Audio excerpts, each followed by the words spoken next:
Lorenzo Ortiz, físico por la Universidad de Sonora y doctor en astronomía por la UNAM.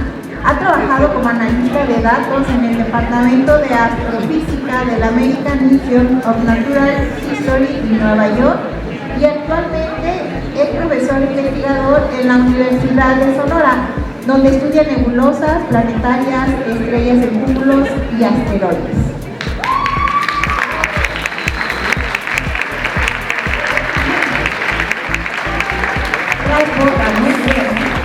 Y comenzaremos con su charla titulada El inicio del universo, una visión desde nuestras raíces y la ciencia. Muy buenas tardes. Bueno, yo debo comenzar con la parte de que mencionamos del video, un homenaje a Julieta Fierro, quien, como para muchos de los que estamos acá enfrente, la conocimos como maestra, inspiradora para estudiar astronomía. Voy a contar una historia personal de cómo la recuerdo. El Distrito de Astronomía organizaba fiestas de fin de año, ¿no? Donde todos nos reuníamos a celebrar, y en una ocasión, bueno, en muchas ocasiones, porque a él le encantaba bailar, se hacían concursos de baile, y en una ocasión me tocó ser su pareja, según esto al azar, pero en realidad creo que había mano negra, me pusieron con ella por alguna razón, y cuando anunciaron a las parejas, me vio de lejos y me vio así fijamente y corrió hacia mí, y yo un poco asustado, ¿qué pasaba, no? Entonces levantó la mano y me dijo, atrápame, y brincó sobre mí, y yo un poco asustado la atrapé lo mejor que pude, pero casi nos vamos al suelo ahí, ¿no? Ese tipo de acciones de Julieta, como no pusimos, ahorita habrá otro video donde se subía a las mesas, hacía cosas improvisadas, aún en televisión. Entonces, esa vez para mí fue un susto, pero después fue mi pareja de baile. Y yo creo que donde esté, pues yo la sigo recordando como mi pareja de baile de aquella ocasión. Entonces, esa es una anécdota, hay varias, pero esa cada vez que la recuerdo, la veo correr hacia mí, ¿no? ¿Podrías poner la siguiente, por favor?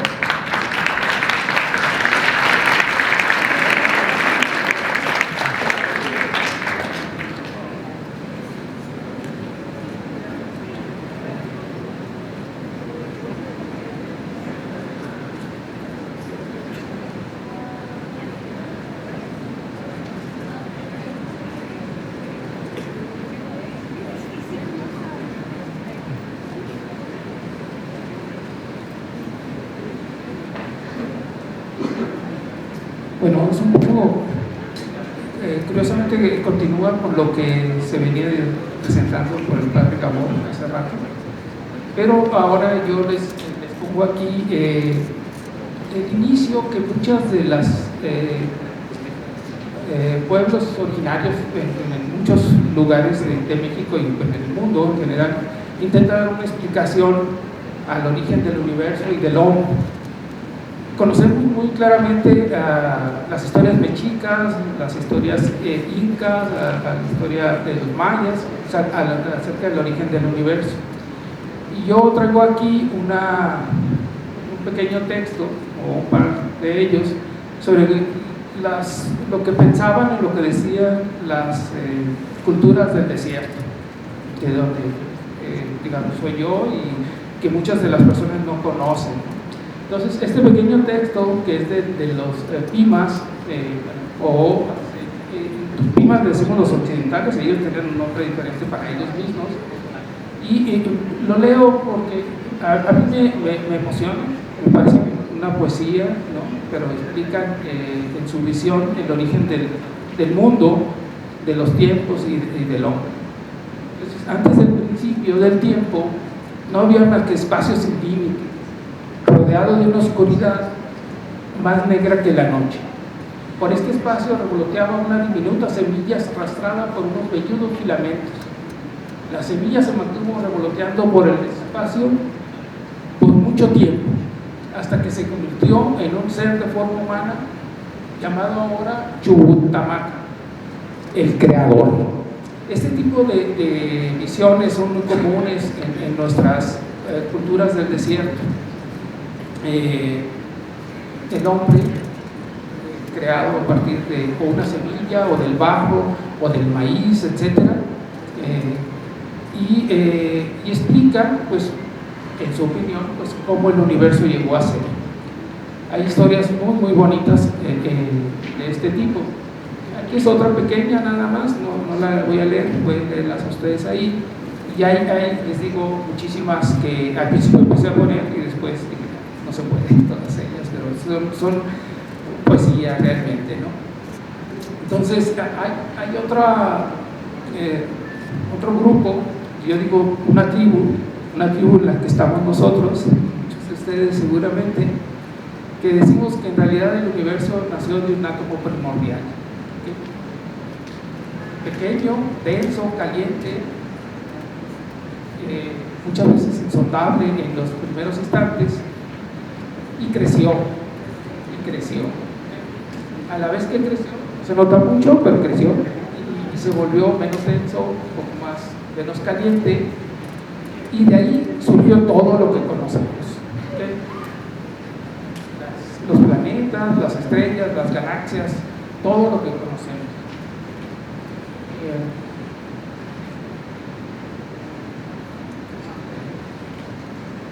¿Cómo es que llegamos nosotros, esta tribu, que somos los científicos, a conocer eso y a tener una visión del universo, de cómo nació y cómo evolucionó? Algo que sabemos son 3 puntos importantes o 3 cosas al menos centrales en la forma en que creemos que nació y evolucionó el universo. Una de estas es que vemos las galaxias que se alejan unas de otras, ¿no? Medimos mediante técnicas especiales, ¿no?, que estas galaxias se alejan unas de otras, y no es que se alejen porque, digamos, se quieren alejar ellas, sino que están montadas en el espacio que se está creando y se va moviendo, ¿no? Como barcos en un río. Si los barcos apagan su motor y están en un río, pero el río se mueve, se los va a llevar, ¿okay? Así es como crece el universo. A veces crea un poco de extrañeza que así sea, pero lo que se expande es el universo, ¿no? El espacio que se va a crear.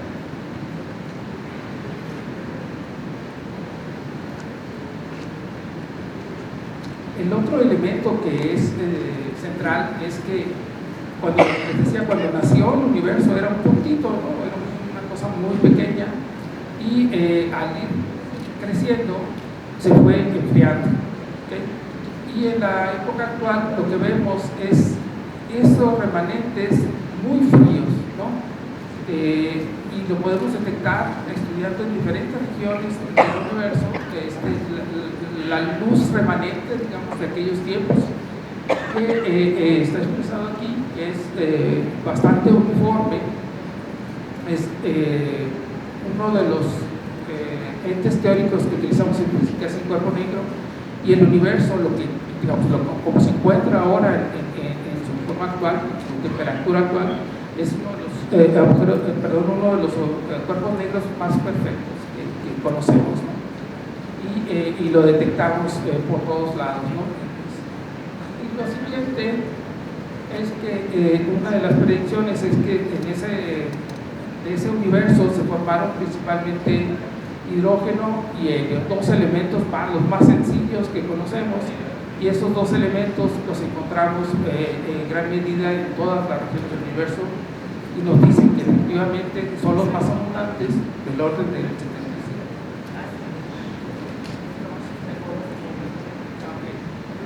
¿Escuchan bien todavía? Aquí. Hola. Bueno, aquí, entonces,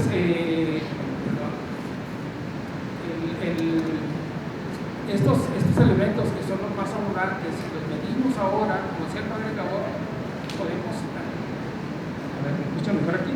Sí. Entonces el padre Gabor decía que en principio principio, antes se decía que no podíamos saber de qué estaban hechas las estrellas y no podíamos, nunca lo sabremos, pero eventualmente los científicos demostramos que sí se podía, ¿no? Se puede determinar de qué están hechas las cosas en el espacio. Y lo que encontramos es que la mayoría de ellas, un gran porcentaje, el 75% de la masa está hecho de hidrógeno y la otra casi 25%, la mayoría están hechos de helio.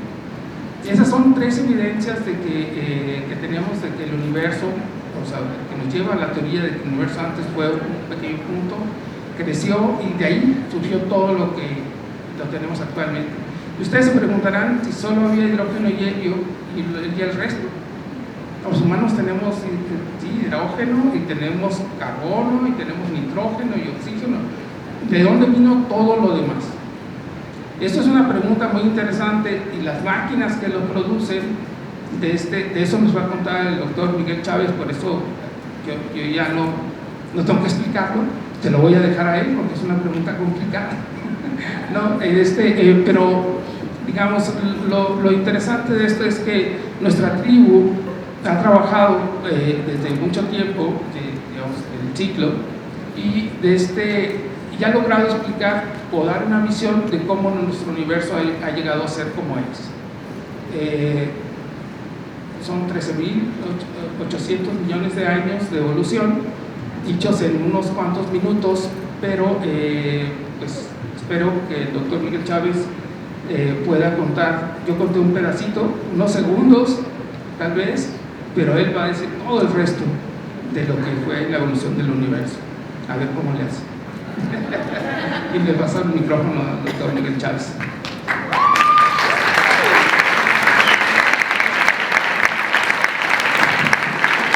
Agradecemos mucho al doctor y a continuación vamos a escuchar al doctor Miguel Chávez. Él es licenciado en Física por la Universidad de Guadalajara y doctor en Astrofísica por la International School for Advanced Studies de Trieste, Italia.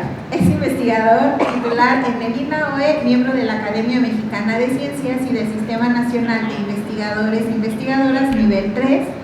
Sus líneas de trabajo se centran en física estelar y recientemente con énfasis en el estudio de exoplanetas y cuenta con numerosas publicaciones internacionales.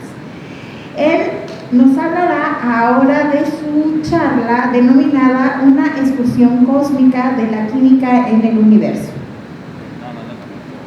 Muy bien, muchas gracias. Gracias, Lorenzo, porque pensé que me ibas a comer el mandado, pero ya vi que no, entonces así ya tengo todavía cosas que decir. Sí, fíjense ustedes, bueno, antes de iniciar quiero decir un par de cosas. Una es que yo tuve el privilegio de conocer a Julieta Fierro cuando emigré de aquí de Guadalajara a la UNAM para hacer la tesis de licenciatura, y pues ahí me topé con ella muchas veces en los pasillos, siempre una persona muy sonriente y amable.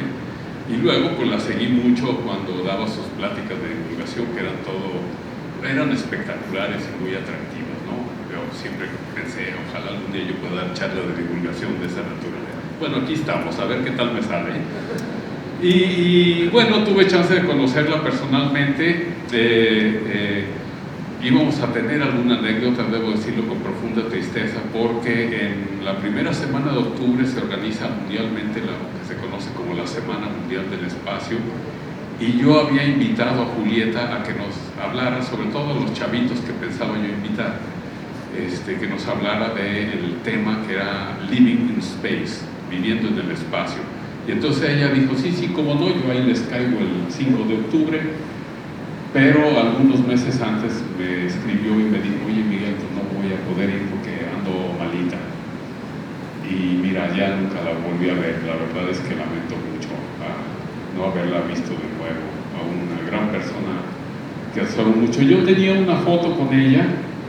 Esta es una mala broma, pero es una foto, o sea, realmente yo tenía una foto porque coincidimos con este evento nacional que se llama Noche de las Estrellas. Se organiza anualmente creo es el segundo sábado, tercer sábado de todos los años, en noviembre, y alguna vez coincidimos. Entonces yo dije, yo quiero una foto, hace como 5 o 6 años coincidimos, yo quiero una foto con Julieta Fierro, me la tomé, Y luego, después de eso, me descolgué a Guadalajara para ver perder a las Chivas en el Estadio Akron y dejé mi celular en el taxi. Y ya nunca recuperé la foto con Julieta Fierro, así que lástima, perdón. Y bueno, eso por un lado, y también quería hacer un comentario muy rápido porque me gustó algo que mencionó Pavel sobre que la astronomía eleva el alma. Qué bonito se oye. Así que todos ustedes, quiero pensar, pueden esperar que cuando abandonen esta sala después de haber concluido, pues van a salir en otro nivel de tanta ciencia que van a haber escuchado, ¿no? Bueno, ya voy a empezar ahora sí. ¿Puedo pararme? ¿No importa? ¿Sí? Que yo necesito andar caminando, si no, no. Y ya, aprovechando que tenemos Entonces, vamos a ver, cuando me dijeron el tema que se tenía que discutir el día de hoy, pues era prácticamente todo, ¿no? 13.800 millones de años en 12 minutos. Ayer alguien se quejaba, un profe que habló sobre la historia se quejó que tenía que resumir 300 años de historia de la astronomía en la Nueva España en media hora. Imagínense 13.800 millones de años en 12 minutos. Pero bueno, espero brindarles algunos conceptos que les parezcan interesantes. Lo primero, déjenme ver dónde... ¿Sí es este? ¿Sí? Ahí está. Entonces, déjenme leo esa parte que está ahí escrita porque es justamente lo que yo pensé y luego me lo encontré en un libro de astroquímica, que son unas notas que se llevan en la Universidad de Oxford. Dice: gran parte de lo que sabemos sobre el universo se ha aprendido aplicando principios fundamentales de la físico-química a datos adquiridos por telescopios terrestres y espaciales. Es lo que escribe Claire Balance en estas notas de astroquímica. Y efectivamente lo que a mí se me había ocurrido, pues vamos a dar una excursión muy rápida de qué es la química del universo, porque es así como hemos conocido nuestros orígenes, ¿no?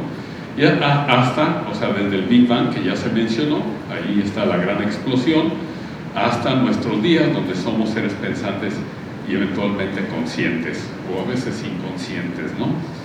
Y bueno, ya lo mencionó Lorenzo, tenemos el átomo, que es la partícula básica más simple, el átomo de hidrógeno que está ahí, y los átomos, los primeros átomos se formaron en los primeros 3 minutos del universo.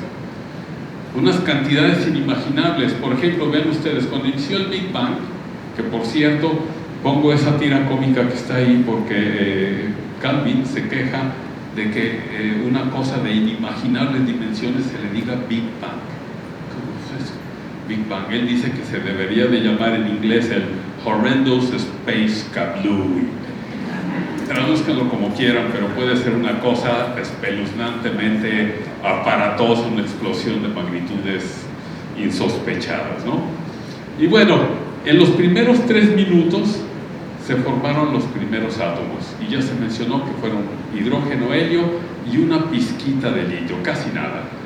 Y de hecho, con eso inicia todo este asunto de la historia química. De hecho, inicia antes, porque hay que ver cómo se forman las partículas que forman los átomos, pero no podemos entrar en detalles el día de hoy. ¿Quién ha estudiado la tabla periódica de esta audiencia? Levante la mano. Claro, un gran porcentaje. Algunos no la levantaron, pero como que yo creo que sí la estudiaron, ¿no? Si no se la aprendieron es otra cosa, pero seguro la estudiaron. Bueno, si no, con la nucleosíntesis primordial, estudiar la tabla periódica hubiera sido extremadamente sencillo, porque tenemos 3 elementos: hidrógeno, helio y litio. Y litio es casi nada, y el otro es el 75 y 25%. Entonces, la verdad es que no podríamos estudiarla porque nosotros estamos compuestos de otras cosas más complejas. Pero bueno, es un decir, ¿no? Sería muy sencillo, pero la realidad real es mucho más compleja. Ustedes recordarán que, bueno, yo me acuerdo, ahora ya no me acuerdo de nada, pero recuerdo que me aprendí toda la tabla periódica y todos los numeritos que están alrededor de los nombres de los elementos químicos, ¿no? Que la masa atómica, que el nombre, que cuántos electrones tienen, cuántos protones, etc. Con 3 hubiera sido muy sencillo. Y bueno, esta complicación justamente la generaron las estrellas. Los elementos químicos se cocinan en el interior de las estrellas, como en el caso de nuestro Sol, que tiene algo que se conoce como reacciones nucleares en el centro, y esas reacciones nucleares están convirtiendo en la actualidad de nuestro Sol hidrógeno en helio, o sea, helio se sigue produciendo, pero eventualmente estrellas como nuestro Sol van a poder continuar, en algunos casos, a reacciones que van a producir elementos químicos más complejos, que son necesarios para comprender cómo está evolucionando el universo. ¿Ok? Esta es una imagen de nuestro Sol con todas sus partes. De hecho, hay una parte que se ve que ahí le moché un pedazo porque en esta figura no estaba correcto, pero yo se lo moché. Y en el núcleo es donde están teniendo lugar las reacciones nucleares, que dicho sea de paso fueron por primera vez identificadas por allá en 1939.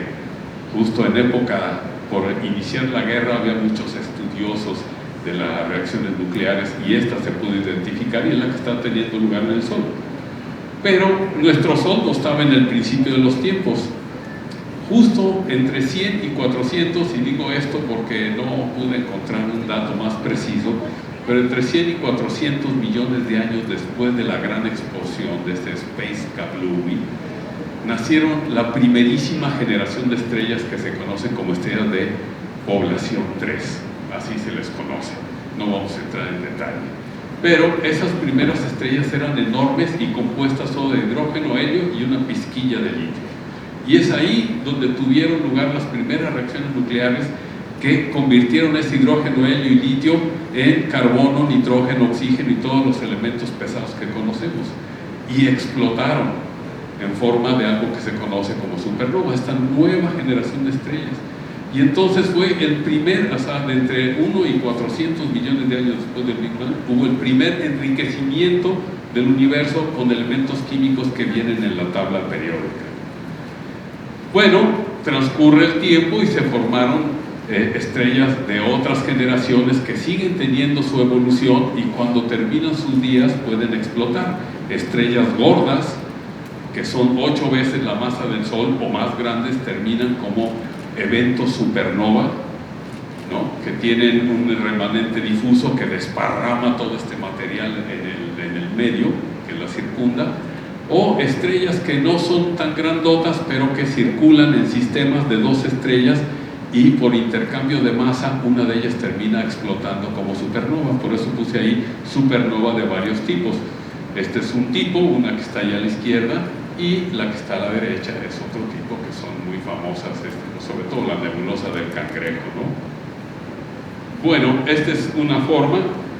Otra forma es a través del enriquecimiento químico por nebulosas planetarias. Esto, no soy estudioso yo de las nebulosas planetarias, pero estoy totalmente de acuerdo si me dicen que están entre los objetos más bellos del universo, las nebulosas planetarias. Vean ustedes ahí en el centro, voy a bajarme para señalar, esto es las capas exteriores de lo que alguna vez fue una estrella como nuestro Sol, y este puntito de ahí en medio es una estrella que es el núcleo pelón de la estrella original y ahora se le conoce como una estrella enana blanca, que luego si da tiempo abundaré en esas estrellas porque me están empezando a gustar esas estrellitas. Bueno, entonces, como ven ustedes, en estos dos casos tenemos desparramamiento de material por efecto de explosión o una expulsión del material, como en este caso, y esto enriquece el medio interestelar y entonces hay enriquecimiento para la formación de nuevas generaciones de estrellas. Y estas estrellas y sus sistemas planetarios van a heredar ese enriquecimiento químico finalmente, ¿no? Bueno, otra forma de enriquecer químicamente es a través de lo que se conoce justamente el medio interestelar, que está compuesto por granos de polvo y gas. Y en esos granos de polvo que son pequeñitos, en esos granos de polvo a veces los átomos se pegan, porque son medio pegajosos estos granos de polvo, los átomos se pegan y forman moléculas, ya cosas más complejas, como somos nosotros, ¿no? Entonces es importante el medio interestelar y a partir del medio interestelar se forman los sistemas, bueno, se forman las nuevas generaciones de estrellas y cada una, muy probablemente cada una vendrá con su sistema planetario.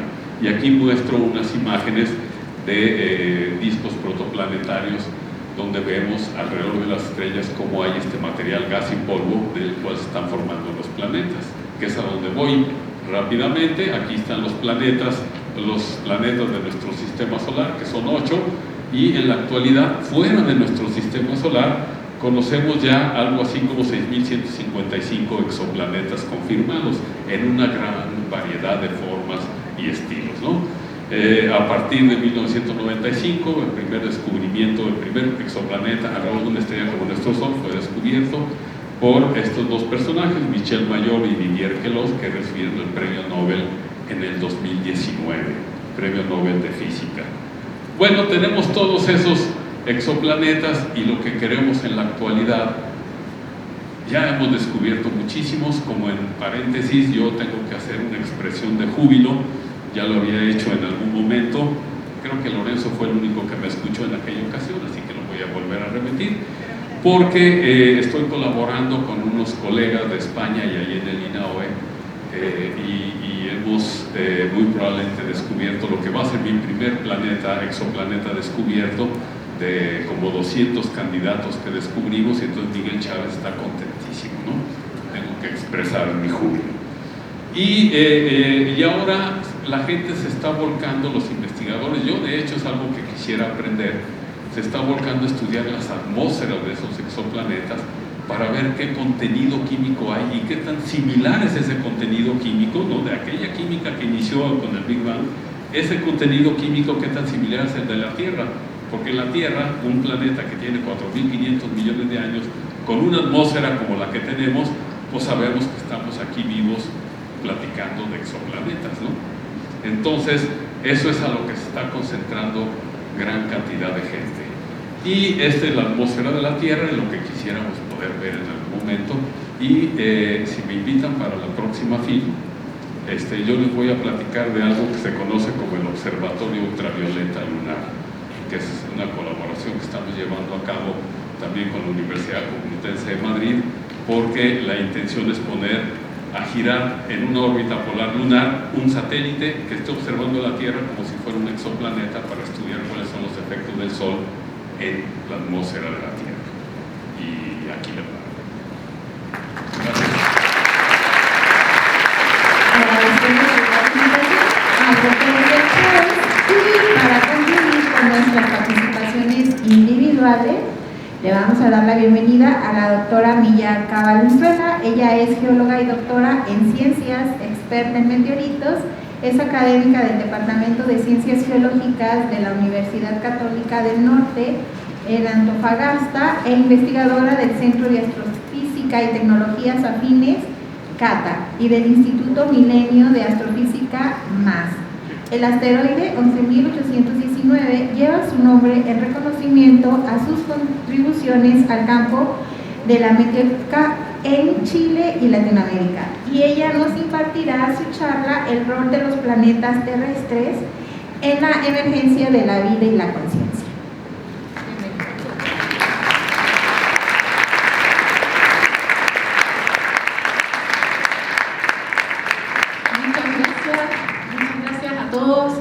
Sobre todo a los anfitriones que me invitaron. Estar acá es muy importante para mí. No conocí a Julieta Fierro, pero viendo los videos, viendo todo esto, yo creo que si hubiera sido mi profesora, lo más probable es que en vez de geóloga hubiera sido astrónoma. Así que también muy contenta de ser partícipe de algo. Generalmente los geólogos estamos siempre metidos en otros lados, pero ahora vengo a convencerlos de que la geología también es una hermana, en algunos casos, de la astronomía. Así que voy a partir, si es que puedo. Ahí sí, no, va a salir.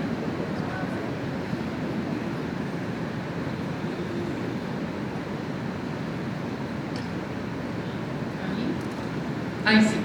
Bueno, yo vengo entonces de Chile, ahí ven, en el hemisferio sur.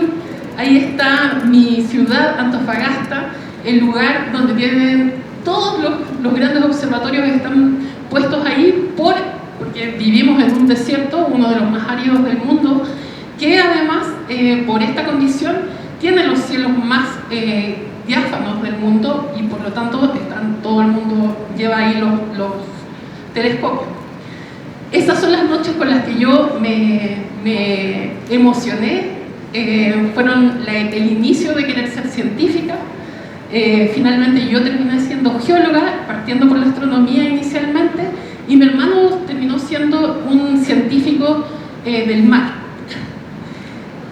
Actualmente voy a buscar meteoritos al desierto, ahí estoy con un estudiante de doctorado del UNAM que está aprendiendo a buscar meteoritos, y es muy divertido, encontramos estas rocas, y ahora les cuento la importancia de estas rocas como para entender los procesos iniciales de la formación de los planetas y cuál es la importancia para entender la formación de nuestro planeta y la emergencia de vida.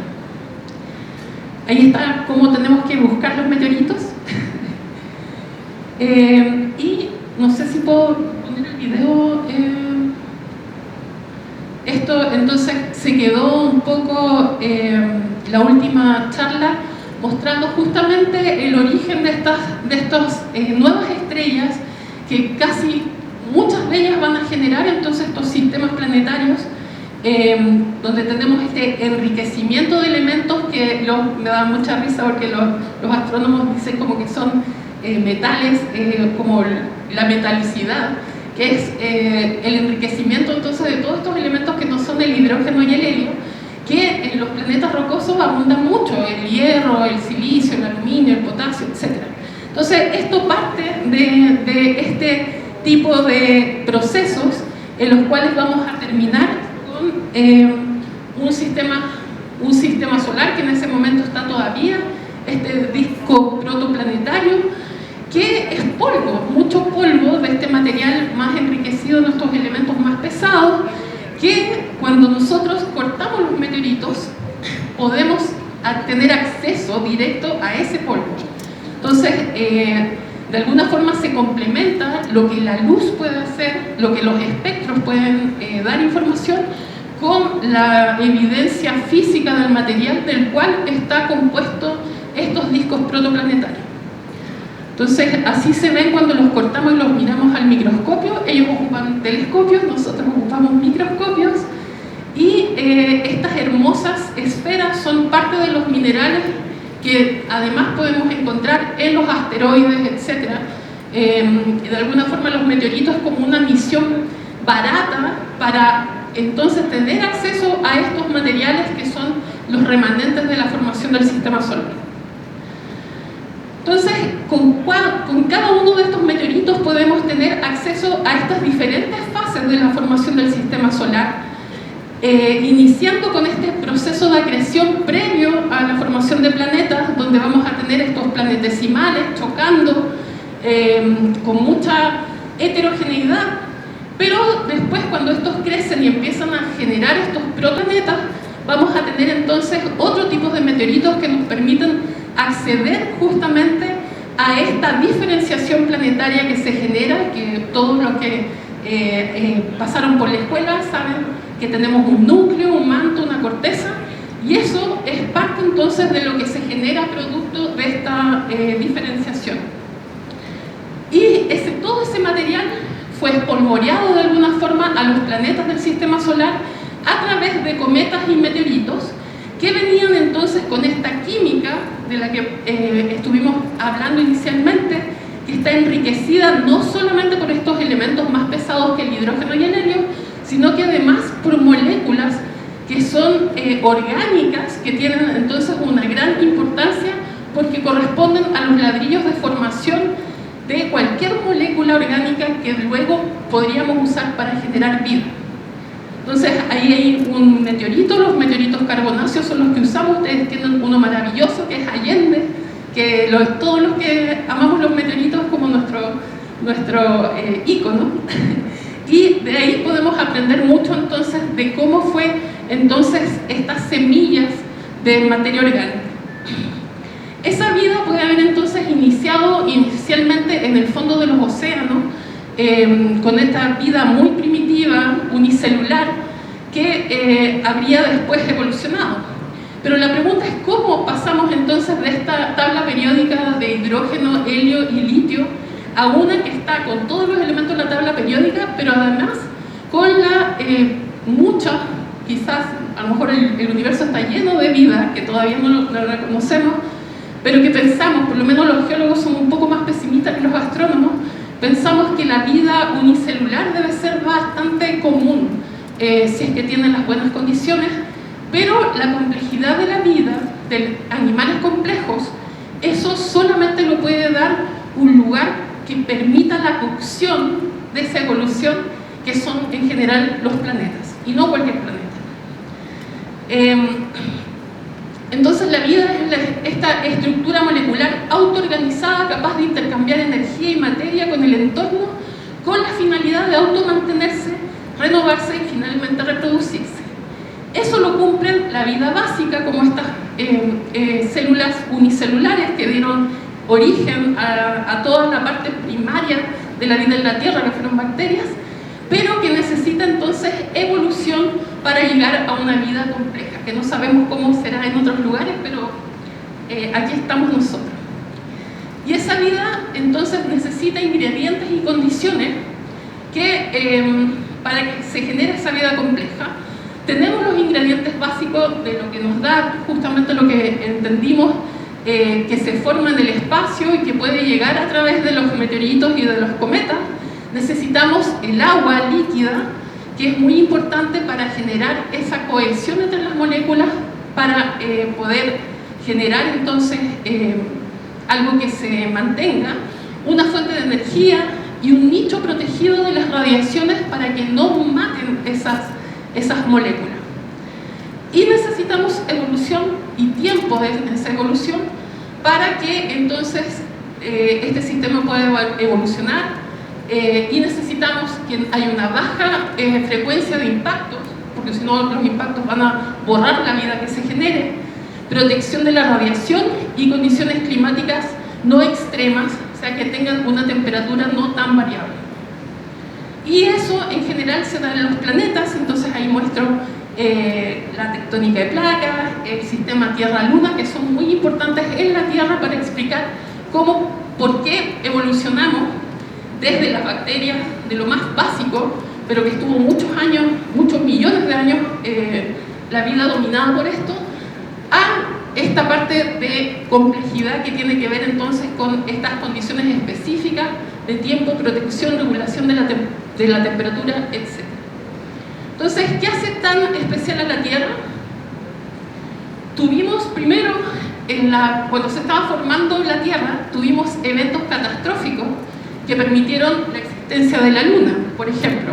Me imagino que algunos de ustedes han escuchado que la Luna se formó por el impacto entre la Tierra en la etapa final de su proceso de creación con un planetoide, un planeta como el tamaño de Marte, que habría generado entonces la destrucción de ese impactor y la generación entonces de un disco de este material completamente vaporizado que luego se reacrecionó y formando una luna. Esa luna además generó, ese impacto generó que la Tierra quedara con este eje de inclinación de 23 grados que da el origen a que tengamos estaciones en los años, que permite que tengamos entonces un ajuste en las temperaturas. Y además generó el traspaso de parte del metal del impactor hacia la Tierra, generando el núcleo único que tenemos, que tiene que ver, que tiene esta particularidad de tener entonces un centro sólido y una parte externa líquida, que genera entonces un super dínamo que nos genera también un campo magnético muy importante para la protección de la vida. También ese dínamo y esa diferenciación de la Tierra genera calor, que hace que las placas, el manto tenga convección y la Tierra vaya generando geometrías con respecto a sus continentes y sus océanos, generando entonces diferentes nichos y diferentes condiciones a lo largo del tiempo que van evolucionando y generando ciclos entre las rocas, la atmósfera, la hidrosfera y también la biosfera. La Tierra está en un lugar privilegiado con respecto a la distancia al Sol, está entre medio ahí tenemos Venus, que está más cerca y tiene temperaturas muy altas, y Marte, que tiene temperaturas muy bajas. Nosotros estamos en 15 grados, más o menos 40 grados Celsius, y eso hace que sea un lugar donde podemos tener agua líquida, que es una de las condiciones de justamente lo que están buscando los astrónomos en otras estrellas. Sistemas planetarios que estén en ese lugar donde puede entonces haber agua líquida. Tenemos que también la densidad planetaria de la Tierra provocó que esa gravedad retuviera la atmósfera, los océanos, que es muy importante, y el campo magnético que había mencionado además para proteger entonces esa primera vida que se inició. Además tenemos esta generación de volcanismo que generó las primeras atmósferas, que tenemos entonces una atmósfera potente, aunque se ve así de delgadita como ven en esa imagen, nos protege mucho, distribuye el calor y el agua, genera además el efecto invernadero, porque si no la Tierra sería muy helada, así que hay un efecto invernadero que es positivo, y gracias a la aparición de vida podemos ver cómo lo típico que vemos en los espectros de atmósferas en otros planetas como Venus y Marte están dominados por este pico del CO2, o sea que esas son las atmósferas típicas. Sin embargo, si vemos la de la Tierra, además tiene la del vapor del agua y la del ozono, por lo tanto es algo asociado a la aparición de vida y de la modificación química de la atmósfera por la aparición del oxígeno. Entonces tenemos además mecanismos únicos asociados a la tectónica de placas que permite que tengamos flujos de materiales como el ciclo del carbono, que permite retirar el CO2 del ambiente, ponerlo en las rocas, y bueno, nosotros los humanos que quemamos combustibles fósiles y los tiramos de nuevo a la atmósfera, ahí los sacamos del equilibrio y tenemos ahora que aprender a vivir sin esos combustibles. Esas son calizas del sur de Chile, donde está justamente para mostrar ese proceso.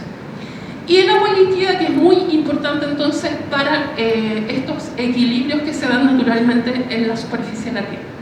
Ahí está el concepto que hablaba de la zona de habitabilidad con respecto a la distancia de la estrella. Entonces acá está el Sol, acá está la Tierra, y también Marte y Venus en otros momentos también pueden haber sido lugares aptos para tener esa agua líquida. Por eso Marte es un punto de exploración importante.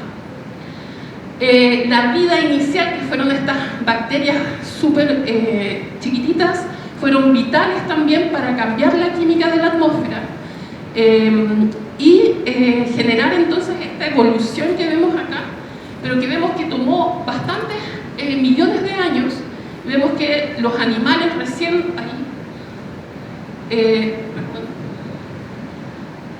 ahí recién 2000 millones de años recién se crea estos metabolismos que necesitan, que generan oxígeno, que hacen entonces que empiece a aumentar mucho las plantas y los animales en la Tierra. Esa es la línea de tiempo de la Tierra. Entonces estos son los últimos 4.500 millones de años de historia de la Tierra, donde tenemos entonces la invención de la fotosíntesis, la dominación entonces de pasar de estas bacterias que tiraban el CO2 a que empezaron a usar el CO2 y a tirar al revés el oxígeno, y cambiaron entonces la química de la atmósfera de la Tierra. Y eso generó un gran cambio en cómo el gap que se pegó entre ser un planeta de bacterias por 2.000 millones de años a uno donde empezaron a aparecer las células eucariotas y los organismos más complejos. Y eso, entonces, hay un momento muy especial en la historia de la Tierra donde hay estas glaciaciones producto de cambios en la geometría que tenían los continentes, que lo generaron una bola de nieve que podría haber matado toda la vida en la Tierra. Sin embargo, la construcción del CO2 producto del volcanismo nos salvó, y ahí está la razón por la cual se provocó. Eso los dejo ahí con la duda para que después me pregunten. ¿Qué generó entonces la evolución de estas pruebas donde aparecieron los cazadores, los dientes, las garras y todo lo demás? Y empezó entonces la proliferación de estos animales en la explosión del Cámbrico, como lo conocemos. Las extinciones también son algo muy interesante que ocurren en estos planetas y están asociados a impactos que entonces van a eliminar a ciertas rutas de la evolución, como la que ocurrió, por ejemplo, que ustedes lo saben muy bien, acá en la península de Yucatán hace 65 millones de años atrás, por encontrarnos la Tierra con un asteroide de 15 kilómetros más o menos que golpeó acá en la Tierra y levantó un montón, generó incendios en toda la superficie del planeta, generó mucho polvo en suspensión, se generó un invierno nuclear y eso mató toda la vida desde toda la cadena trófica, y obviamente esos hermosos dinosaurios murieron junto con el 75% de toda la biomasa. Esta es la última imagen, solo para decirles que ese momento traumático de la historia de la Tierra, la desaparición de casi toda esa vida, representa 1 centímetro en los estratos de roca, que muestran entonces la diferencia en los fósiles que podemos encontrar en la parte del Cretácico y luego en el Terciario, que cambia mucho, dramáticamente, y que basta entonces ese centímetro que representa ese evento para haber terminado con el libro de los dinosaurios y haber partido con el capítulo 1 del libro de los mamíferos, que es el que nos tiene ahora reunidos acá. Así que hasta aquí llega mi presentación, espero que hayan quedado con muchas dudas.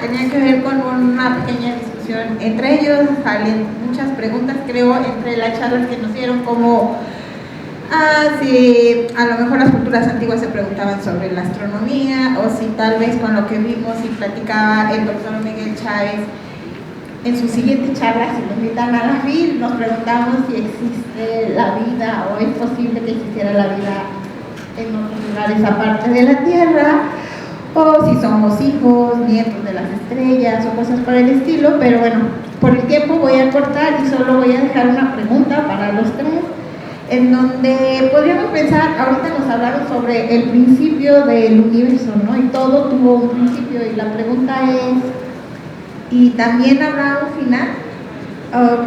En ese sentido, ¿cómo debería de cambiar nuestra manera de ver la vida y la conciencia si aceptamos que el universo tiene una historia con un principio y, claro, posiblemente un final? ¿Podrían brevemente reflexionar algo al respecto?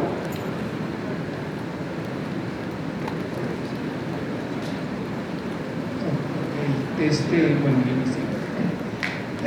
hay que entender que primero, ahorita donde estamos, siempre decimos las cosas como si ya son así, y hay que reconocer que muchas cosas están en proceso.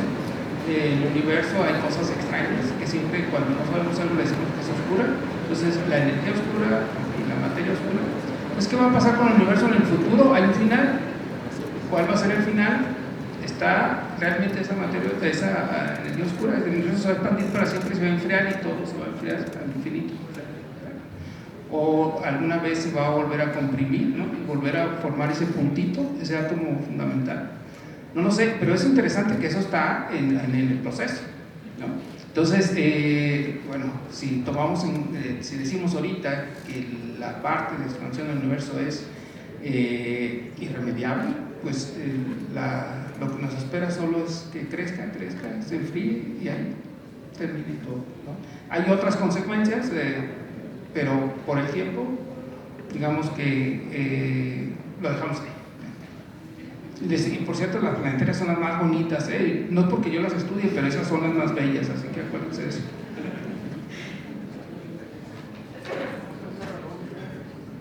Bien, gracias. Yo voy a dar la respuesta cortita. No sé. Está mejor. Que es más o menos todo lo que dijo Lorenzo. queda todo en incertidumbre. Y efectivamente, a ver, no hace mucho se sabía que el universo estaba expandiendo porque lo estás midiendo a partir de cómo hay este desplazamiento Doppler que se llama en galaxias distantes. Tú ves que su espectro está corrido porque está en una velocidad de recesión, y entonces había una expansión. Y en algún momento se supuso que habría, por ejemplo, había la posibilidad de que esa expansión se redujera en velocidad y eventualmente hubiera, en vez de un Big Bang o el Space Kablooey que yo mencioné, que hubiera un Big Crunch, o sea, justamente regresar otra vez a poner todo el universo en la cabecita de un alfiler a temperaturas indescriptiblemente grandes, ¿no? Pero con estudios, sobre todo estudios del telescopio espacial Hubble, encontraron, a través del análisis de lo que yo mencioné, por ejemplo, de explosiones de supernova, encontraron que el universo se expandía, no solo se expandía, sino que se estaba acelerando en la expansión. O sea que más que desacelerarse y regresar a un Big Crunch, pues todo parece indicar, aunque ya empiezan a haber otras cositas por ahí, pero todo parece indicar que esta expansión va a continuar por todo el tiempo, hasta la eternidad, y se va a enfriar a cero absoluto. ¿Qué sé yo? ¿No? Es una pregunta muy interesante, pero todo parece indicar que se va a seguir expandiendo, al menos por el momento. Y eso aparentemente es lo que va a suceder. Yo un poco más aterrizada por ser geóloga, ya les mostré que los dinosaurios quedaron en 1 centímetro de la roca. O sea, todo ese, el imperio que duró durante millones de años quedó inmortalizado. De alguna forma nos pone en relieve estos grandes escalas de tiempo en las cuales partimos con el Big Bang, imagínense, seguimos con la historia de la Tierra, y darse cuenta de que esa grandeza de ese grupo de animales que fueron dominantes en la Tierra quedó ahí en esa capita, siempre me hace pensar que ¿por qué no podríamos ser también nosotros una nueva capita, y que una nueva especie evolucione a partir después de, no sé, de alguna otra catástrofe? Las catástrofes que hemos visto han sido generalmente naturales, ya sean por volcanismo extremo o por estos impactos que tienen baja probabilidad. Del impacto de Chicxulub ocurre un evento que ocurre cada 100 millones de años. Entonces, yo creo que o sea, de alguna forma no vamos a ser eternos nosotros, la humanidad, pero quizás la vida va a abrirse nuevas avenidas, nuevos cursos, por lo menos hasta que el Sol no se traiga a la Tierra en unos 4.500 millones más, que es lo más cercano a un fin que sí sabemos que va a ocurrir. Pero tenemos esta chance como humanidad, como los seres vivos que evolucionaron y que de alguna forma pueden hacer este cuestionamiento con respecto al lugar donde vivimos, a cómo queremos vivir, a qué queremos hacer, qué es lo que vamos a hacer con esta explosión de población que solamente le importa consumir. Yo creo que nos trae a reflexiones importantes de que el tiempo que nos toque como humanidad, cómo lo queremos vivir.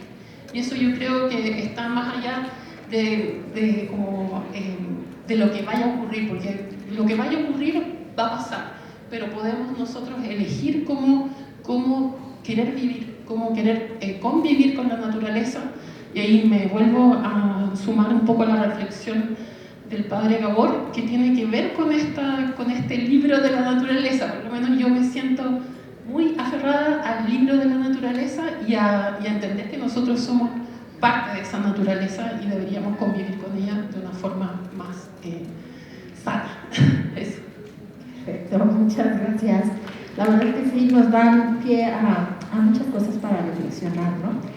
Y bueno, para no hacerlo más largo, ahora voy a ceder la palabra al público. Seguramente alguien quiere interactuar con alguno de nuestros panelistas o continuar con este tipo de reflexión.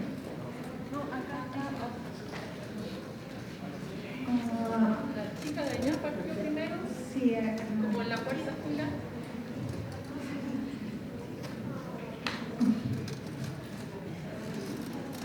Hola, yo tengo una duda para usted. Sí, para usted. Mi duda es específicamente con las supernovas. Pues usted nos explicó que pues explota, ¿no? Las supernovas son una explosión de una estrella. Entonces, mi pregunta es cómo es que parte de esas explosiones no llegan a nosotros, teniendo en cuenta que cuando pues, explotan van a una velocidad pues, altísima, y a menos de que no haya como otra cosa que la frene a llegar a nosotros, pues va a seguir con esa misma velocidad hasta el fin de los tiempos, ¿no? Entonces, mi duda es cómo es que ninguna de esas explosiones ha llegado a nosotros previamente. Tipo, Sí, gracias. Una respuesta corta, no tan cortita como lo de hace rato, es cuando explotan las supernovas, lo que sucede con el material que salió de la explosión se diluye, o sea, no llega con la misma densidad. Entonces las explosiones supernova tienen lugar pues, muy lejos, entonces no nos llega ya ni siquiera una reliquia del material que se conoce en astrofísica como el material difuso, queda diluido. De hecho, las nebulosas planetarias, por ejemplo, que no son tan escandalosas, muy bonitas, pero no son escandalosas, termina la enana blanca, el puntito blanco que hay pelón, y ya no queda nada alrededor porque queda todo diluido. Entonces, por eso es que no nos llega. Pero déjame, tu pregunta es muy interesante porque, bueno, sí, ya hace muchos años, como en el Pleistoceno, cuando yo era estudiante, estudié lo que era el medio interestelar local y algo que en inglés le llamaban el local fluff, o la pelusa local. O sea, nuestro sistema solar y su vecindario vivimos en una burbuja que es aparentemente el remanente de algo que fue una supernova y que barrió el material y nos dejó pues, desprovisto del medio interestelar hasta una cierta distancia. O sea que sí hay a veces supernovas cercanas, y si hay supernovas cercanas, vamos a ver, las estrellas supernovas emergen de estrellas más gordas de 8 veces el Sol. Y aquí en el vecindario solar no hay, están mucho más retiradas. Si alguna de esas estalla como supernova, el material se va a diluir y no vamos a detectar, la vamos a ver, pero no vamos a detectar ese material bien, que esté pasando cerca de nosotros. ¿Sí quedó claro? ¿Puedo hacer otra pregunta súper rápida? ¿Por qué se diluyen las cosas? ¿Cómo es el proceso para que se diluyan? No, mandan una cierta cantidad de material.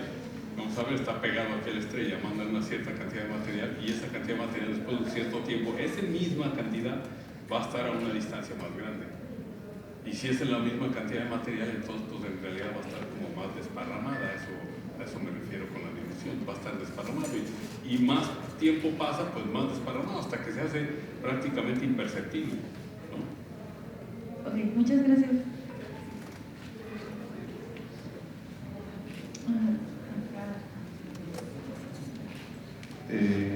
Buenas tardes. Mi pregunta es para la doctora Millarca Valenzuela.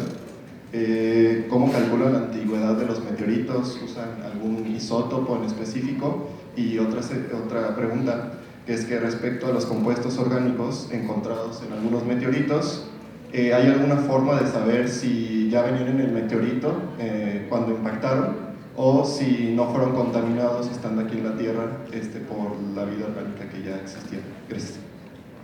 Gracias por tu pregunta. En general ocupamos isótopos radiogénicos, principalmente los que tienen muy alta vida media, que serían uranio, torio, plomo, y algunos otros para precisar. Entonces tenemos muchos diferentes tipos de dataciones dependiendo de lo que queremos aprender, pero para saber cuándo se formó ocupamos estos isótopos que son de más alta duración.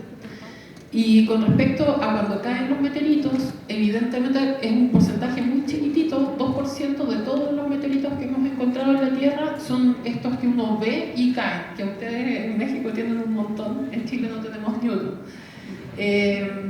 Y entonces ese es como la panacea para los que estudian meteoritos porque no están contaminados.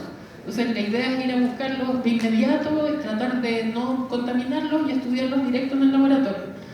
Pero la mayoría, todos los que estudiamos en Atacama, son meteoritos que no tenemos idea cuándo cayeron. Entonces asumimos que están contaminados y esta es la primera vez que tengo una estudiante de doctorado que está estudiando cómo son colonizados por bacterias, arqueas y otras cosas en su residencia en la Tierra. Ese es un proceso que no es tan difícil. El más difícil es tratar con estos meteoritos. No todos los meteoritos tienen materia orgánica intrínseca a su composición. La mayor parte son los condritos carbonáceos que se formaron más allá de la línea de hielo, o sea que tienen de alguna forma una más distancia con respecto al Sol y por lo tanto permitió que mantuvieran sus volátiles y mantuvieran este material de componentes orgánicos sin alterar. El resto de los meteoritos fueron cocinados por otras temperaturas, por lo tanto no hay nada de eso. Y en ese caso hay algunas técnicas que nos permiten hacer todo el proceso, que es súper destructivo, así que nos da mucha pena tener que hacerlo, pero lo hacemos, para ver qué tipo de aminoácidos vienen en esos meteoritos, etc. Entonces tenemos los condritos carbonáceos, que son los que se pueden estudiar desde la línea del origen de la vida, son un 5% de todos los meteoritos que tenemos acá, entonces son bastante escasos. Nos cuesta a veces encontrarlos mucho, pero además conseguirlo en las colecciones uno tiene que tener amigos ahí importantes para poder tener estas, o sea, por eso ustedes tienen mucha suerte de tener Allende y de haber tenido mucho material de Allende. Creo que mucho de lo que sabemos de condritos carbonáceos viene de este meteorito. Cuando se estudian estos meteoritos, y ahorita hablo de los asteroides, los aminoácidos que encontramos son izquierdos y derechos. Eso quiere decir que hay una simetría ahí, ¿no? Y en los meteoritos encontramos de los dos. Los seres vivos usamos solo los izquierdos. Entonces, los derechos no pueden venir de seres vivos. Venían en el meteorito o de la roca que cayó. Entonces, eso es un indicador precisamente de que no fueron contaminados, ¿no? Ahora, siempre dudábamos de que Hutchinson, que se usa siempre como referencia, que cayó un meteorito que cayó en Australia, fuera contaminado, y no deberíamos de creerlo. Sin embargo, cuando las naves espaciales van a Lugo y a Bennu y traen muestras, encontramos a todos los aminoácidos, ¿no? Todos los esenciales que nosotros necesitamos y más. Y son lo que decimos composición racémica, 50 y 50 más o menos, ¿no? Quiere decir que aunque podamos dudar de Hutchinson y de los otros meteoritos que se han estudiado, en realidad cuando ya vamos a los asteroides se cuida con mucho, se pone mucho cuidado en que no se contaminen y lleguen a la Tierra, ¿no? Se han traído muestras de allá, encontramos, de hecho, hasta más de a veces de lo que encontramos en la Tierra. Entonces, no hay duda de que se formaron ahí y de hecho no entendemos cómo. Creo que de este lado. Gracias, buenas tardes. Es para los tres dos preguntas. Uno es, hablaron del Big Bang y en una de las etapas primeras del Big Bang fue esta creación de pares, materia y antimateria, y de pronto, por alguna circunstancia, pues el universo se decantó por la materia. Entonces, mi primera pregunta es si existen hipótesis sobre por qué el universo se decanta por la materia y no por la antimateria, y por ende, por qué se perdió la simetría, ¿no? Y la segunda pregunta es sobre no solamente la vida, sino la inteligencia. Si ustedes, digamos, ahorita se plantea que tal vez la vida es un proceso evolutivo, ¿no? Y que pues es cuestión de los elementos adecuados, las condiciones adecuadas y el tiempo adecuado, y saldrá. La inteligencia también, es mi pregunta, si ustedes creen que, digamos, las especies tenderían tarde o temprano a ser tan inteligentes como la humanidad. Lo pregunto porque la humanidad es de las especies, hasta donde tengo entendido, más jóvenes. Convivimos con especies mucho más antiguas, algunos reptiles, etcétera, y no han desarrollado la inteligencia que hemos desarrollado nosotros. Entonces, ¿ustedes qué opinan al respecto?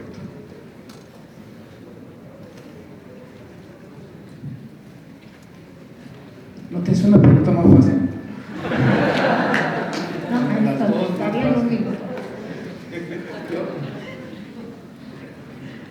Pues, realmente de la parte esta de la asimetría, que es una pregunta abierta, no tenemos idea realmente. Realmente creo que tú eres el que más sabes de eso, no sé si ya se contaron. Pero yo creo que son preguntas abiertas, realmente no creo que tengamos una respuesta al respecto, al menos que por acá estudia partículas, sobre todo en esos primeros instantes del universo. Hay que recordar que tenemos una parte del universo que realmente es oscuro, ¿no? O sea, no sabemos gran cosa. Y con la parte de la vida, es igual, es complicado. Yo creo que de alguna manera los dinosaurios hubieran desarrollado inteligencia como tal vez hubieran sido como nosotros, ¿no? En el sentido de inteligencia. Por fortuna pues cayó el asteroide ese o el asteroide, hasta ahora sabemos que es más bien asteroide que cometa, ¿no? Ya que nos puede asegurar aquí, pero por los estudios más recientes. Y yo creo que de alguna forma las condiciones de los mamíferos fueron favorecidas, todos sabemos eso, porque los dinosaurios se extinguieron, pero no sé, y es interesante decir por qué los peces no fueron evolucionaron hacia allá, etcétera, ¿no? Y si los mamíferos. Sería interesante saber algo más que de los biólogos, ¿no? Que nos digan exactamente si hay algo de asimetría o algo especial en los mamíferos que los llevó hacia allá. Y puede ser el hecho de que sean mamíferos específicamente, o la forma en que nacemos de nuestras madres, ¿no? Y cómo somos alimentados, ¿no? Con una cierta comida especial y cómo seguimos un camino que no siguieron los demás, ¿no? Tal vez una forma de pensarlo es la forma en que los mamíferos somos digamos, no solo nos alimentamos, sino somos cuidados, etc. Yo creo que por ahí me gustaría a mí pensar que es eso. Sí, yo creo que estamos limitados para entender, o sea, siempre recurrimos a lo que conocemos. Yo pienso que existe dentro, o sea, como que nuestro universo conceptual es más chico de lo que es la realidad, entonces puede que incluso haya inteligencias actuales que no hemos conectado porque a lo mejor el lenguaje es diferente. No sé, me imagino, miro los pulpos y tiendo a pensar que son muy inteligentes. Entonces, al final es bien. Casi todo es autorreferente cuando hablamos de todo, cuando hablamos de la vida, cuando hablamos de la inteligencia, cuando nos referimos siempre a compararnos con algo que es similar a nosotros. Entonces yo creo que tiene una complejidad, es como tratar de mirar algo dentro de muchas limitaciones naturales y así todo lo intentamos. Entonces yo pienso que deben existir otras formas, o sea, pienso que podrían no necesariamente ser seres como nosotros, los seres que denominamos inteligentes, y que efectivamente hay otras inteligencias y a lo mejor hay, o sea, estoy hablando como de las cosas que conocemos, pero también dentro de las cosas que no conocemos, quizás estamos rodeados de otras inteligencias y no nos percatamos.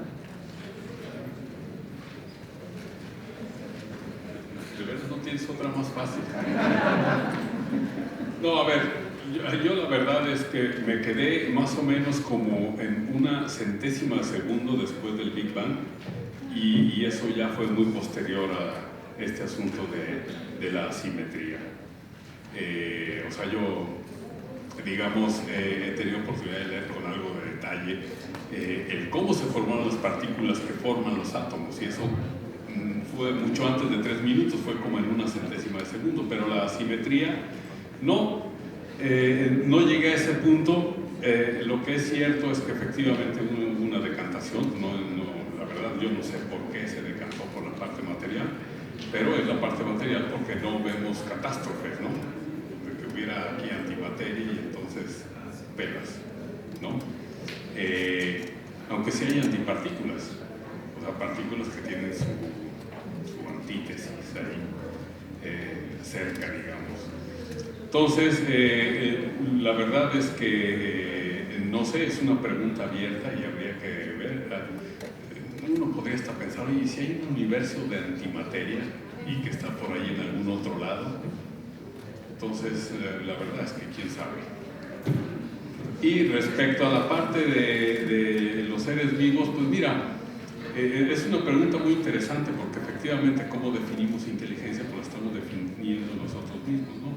Y que a veces pecamos de poco inteligentes, la verdad. Y entonces, a partir de esa definición, yo la verdad, o sea, yo me he hecho una pregunta similar, y también en contraposición de lo que a veces nos muestran algunos charlatanes que andan ahí, que vida extraterrestre, pues nos llevan hasta muñecos de goma a la Cámara de Diputados, ¿no? Esos en teoría serían seres inteligentes porque pues llegaron en naves espaciales, pero no, yo prefiero pensar, yo voy en etapas. En esta etapa yo lo que quiero comprender es, yo Miguel Chávez, porque hay gente que sí comprende muchas cosas más que yo, es, ¿realmente podemos distinguir biomarcadores, seres vivos o indicadores de vida en otros planetas, ahora que conocemos tantísimos y que viene, ya me lo anticiparon algunos colegas, que el satélite Gaia, que está escudriñando todo el cielo y estudiando algo así como 1.300 millones de estrellas, parece que el próximo año, alguien me dijo algo así, a lo mejor me equivoco, pero va a arrojar solo en la próxima liberación de datos algo así como 170,000 candidatos a nuevos exoplanetas. O sea, hay planetas por todos lados. De hecho, quería responder al muchacho, ¿quién preguntó por allá? ¿Cuántos planetas hay en el universo? ¿Cuántas estrellas hay en el universo? ¿Ya se fue? Bueno, para que no se queden con la duda, si alguien les pregunta, ustedes dicen muchísimos y sin temor a equivocarse. Pero si dicen, no, a mí dame un número, entonces pueden decir 100,000 trillones de estrellas en el universo. Y si no les creen, que les demuestren lo contrario. ¿No? Pero bueno, el punto al que voy es que uno quisiera encontrar esos biomarcadores, como mencionaba Millarca, hay muchas moléculas en la atmósfera terrestre que provienen de la actividad biótica, y entonces quisiéramos entender eso. Si hubiese seres inteligentes, pues habría que ver cómo los definimos y cómo nos podemos comunicar con ellos, ¿no? Porque pues, será una cosa diferente, ¿no? Pero muy interesantes tus preguntas, las voy a pensar, tendremos chance. Muchas gracias. Creo que nos da tiempo para cortamente una pregunta más, una respuesta corta. Buenas tardes. Igual siguiendo con usted, señor Chávez, también orientada hacia el profesor Holguín, el tema con relación a la expansión del universo, entiendo que por todo este tema de que no nos llega la luz todavía, estas galaxias que se están acercando cada vez más y más, la expansión es más rápida que la velocidad de la luz.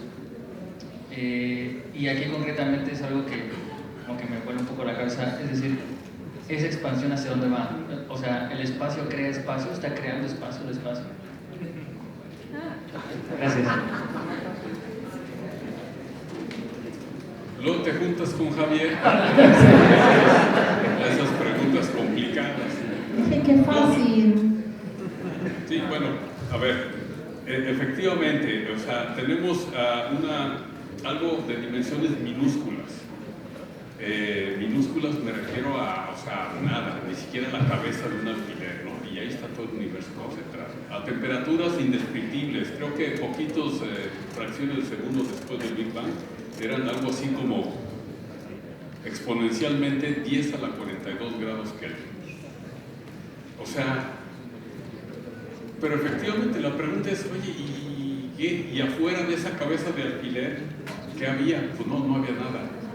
No había nada, no te lo imagines. O sea, imagina tú que, bueno, el ejemplo que siempre se pone, ¿no? Imagina tú que el universo, si lo pudieras plasmar en espacio y tiempo, que ya intuitivamente pudiera ser tan fácil, lo pones como si fuera un globo y dibújale ahí estrellitas y galaxias, ¿no?